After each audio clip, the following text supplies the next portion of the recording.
عباس، فقط لهذه الأسباب التي يعني تحدث عنها الدكتور أحمد يكون هناك عقول وكفاءات تهاجر؟ بسم الله الرحمن الرحيم. جميل أستاذ حسين أن تكون حلقة اليوم مواكبة لليوم رأس السنة الهجرية، وهجرة العقول ليس دائما هي مرتبطة بالهجرة السلبية، أن هنالك بعض الهجرات، هجرات المثقفين، الشعراء، الأدباء، هي من أجل نقل ثقافة، ولكن نعم. موضوع حلقتك اليوم هو حول نقل الكفاءة العلمية والعقول العلمية. أنا أسأل سؤال بألم وشبابنا يحسون فيه، لماذا لا تهاجر العقول؟ يعني الشاب عندما يكمل دراسته لا توجد أي فرصة عمل ولا فرصة بحث ولا استيعاب لهذه الطاقة. الرياضي لا يوجد أي استيعاب إلى لا خدمات رياضية ولا عقود رياضية، عندما يذهب إلى دول الغرب يجد كل شيء على المستوى البحث، على مستوى الدكتور، على جميع إضافة هنالك نقطة مهمة وأساسية، بالتحصيل والمردود يرى يعني هذا الشيء في الخارج أفضل. بالخارج على مستوى الجانب المادي جيد، على مستوى الوضع الأمني جيد، على مستقبل الجنسية والاستقرار العائلي. طيب سيد عباس، يعني تتحدث عن تجربة عراقية أم عن تجربة عربية؟ بشكل عام هذه هموم عربية مشتركة. نعم. خصوصية التجربة العراقية، العامل الأساسي في هذا الموضوع هو الجانب السياسي. أي بلد لا يوجد فيه استقرار سياسي لا يمكن أن تكون هذه الطاقات موجودة في أي بلد، وهنالك بلدان تتربص وتتصيد الطاقات العلمية من خلال البلدان المتأزمة أمنيا، ومع أن في العديد من البلاد هناك استقرار سياسي إلا أننا نشهد هذه الهجرة. لا يوجد استقرار سياسي في أغلب بلداننا العربية بلدان دكتاتورية لا تحترم العلم. هنالك قد يكون مركز للبحث، ولكن احترام للطاقة العلمية وللعقل المفكر غير موجود. أما أن يكون من خلال النظام الدكتاتوري طيب. ويكون قبل الانتقال إلى الجمهور أسمع رد من الدكتور أحمد، يبدو لديك اعتراض على هذا الكلام. لا، ما عندي اعتراض، بس أنت مع الدعوة لماذا لا يهاجر العقل العربي؟ لماذا لا تهاجر الكفاءة العربية؟ دعا بصراحة. لا، أنا أقول بألم من أجل توجيه أنظار المسؤولين أن شعوبنا وطاقاتنا العلمية مهددة بخطر. لا، يجب عليهم أن يضعوا الحلول من أجل هذه الطاقات العلمية أن تخدم بلداننا. أشكرك سيد عباس. باختصار دكتور، حبذا لو كانت بالتمنيات المخلصين كزميلي أنه يغير الحكام من توجهاتهم. أعتقد أنه نوع منطق الحكم والطبقة الحاكمة في بلادنا ليست من النوع الذي يرسم استراتيجيات طويلة.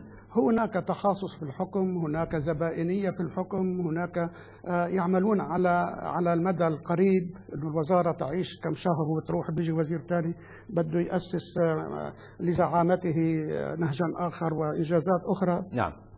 إذن عدم استقرار الحكم اللي هو بينتج عنه عدم استقرار، عدم وضع مشاريع بعيدة، بيؤدي هو يعني وحده سبب دكتور أو أحد الأسباب؟ لا أسباب كثيرة، بس أنا برأيي يعني السبب السياسي هو الأساس. طيب.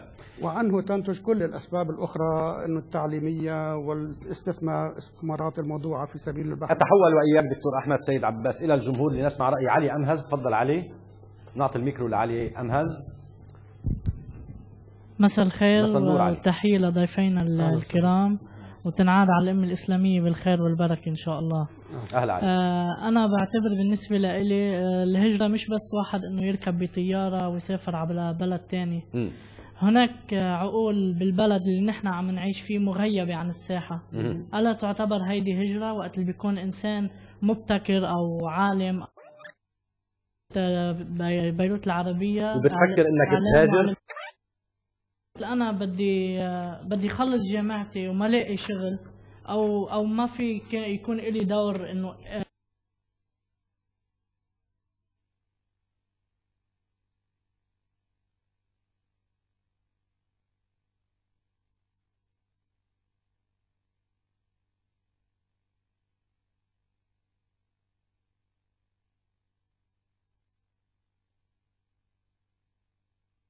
مستقبل ويكون لي دور العب، يعني اقدر العبه بانماء مجتمعي. اكيد بفكر اني اسافر لحتى اخذ فرصه احقق ذاتي واقدر اثبت انه انا انسان قادر على انه اعطي شيء وحقق شيء من. بشكرك علي أمهز، لنا عودة إليك. خلينا نسمع رأي إيلي خوري وبعدها بنسمع رأيك. أكيد إيلي خوري، الحزب السوري القومي الاجتماعي. أهلا إيلي. أول شيء بحب بس أسأل الأستاذ عباس أو الدكتور أحمد؟ لا، الأستاذ عباس. نعم. إنه حضرته قال إنه أنت مع الهجرة يروحوا العقول مثل كأنه عقاب للأنظمة الموجودة. هو طرحها بألم. صحيح.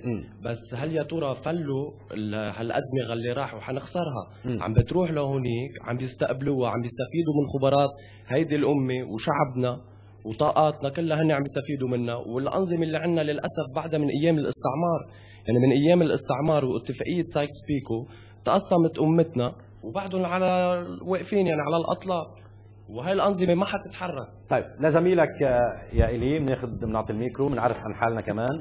أحمد مرعي، الحزب السوري القومي. أهلا أحمد. أحمد يعني مرعي. أحمد مرعي. يعني أنا حسب ما لاحظت من الزملاء من الأساتذة الموجودين إنه أرجعوا أسباب الهجرة لعوامل اقتصادية وعوامل سياسية وعوامل اجتماعية. نحن ما بننكر أكيد إنه في عوامل بتأثر وبتشكل عامل ضغط على. إذا كان العامل الاجتماعي والعامل الاقتصادي والعامل السياسي لا يشكل يعني يشكلوا الأسباب، ما الذي يشكل السبب برأيك يا أحمد؟ في هي اسباب اساسيه، انا ما بنكر انه هي اسباب بتشكل عامل ضغط على انه يهاجر. نعم. ولكن في سبب اساسي كمان، هو ما ننسى انه قرار الهجره هو قرار فردي ناتج عن نزعه فرديه وانانيه وعدم شعور بالمسؤوليه والواجب تجاه المجتمع تجاه الامه. لانه انت شخص رايح لهذا البلاد الثاني لتحقق ذاتك. نعم. مثل ما ذكر الزميل هون لتحقق ذاتك، مع العلم انه هذا البلد اللي رايح عليه انه وصل لهذا المستوى من الرقي والتقدم والحضاره. نعم. نتيجه تضحيات والام ودماء سفكت حتى وصلوا لهذا المستوى. طيب انا اليوم اذا هاجرت مع العلم انا مش راح هاجر، ومع العلم انه هيدي الحكومات والانظمه عم تشكل علي ضغط وبنعرف هذا الشيء. وهلا بعطي مثال عن شخص قدم مشروع بس هلا بحكي. طيب انا اليوم اذا بدي هاجر، بس اذا تسمح لي خلينا نختصر نعطي دور لغيرنا. اذا بدي هاجر مين بده يؤدي واجبه تجاه هذا المجتمع؟ الاستاذ عباس، انت اليوم بدك تترك البلد وتروح وتهاجر على دوله ثانيه. مع احترامي لك انا بسال لك سؤال لكل واحد مهاجر، انه البحث عن جنه اللجوء الموعوده. طيب اليوم العراق بحاله اعتقال، بحاله مختلفه، مش العراق، لبنان والشام وفلسطين. طيب مين بده يحرر هذا المجتمع؟ بده يقوم فيه بنهضه. حسن كامل الصباح هو شخص من النبطيه، بيوم من الايام قدم مشروع كان بده يخلصنا من. طبعا للتوضيح للمشاهدين، النبطيه هي في جنوب لبنان. نعم. نحن نتكلم مع المشاهدين العرب والعالم الاسلامي بشكل عام. نعم احمد.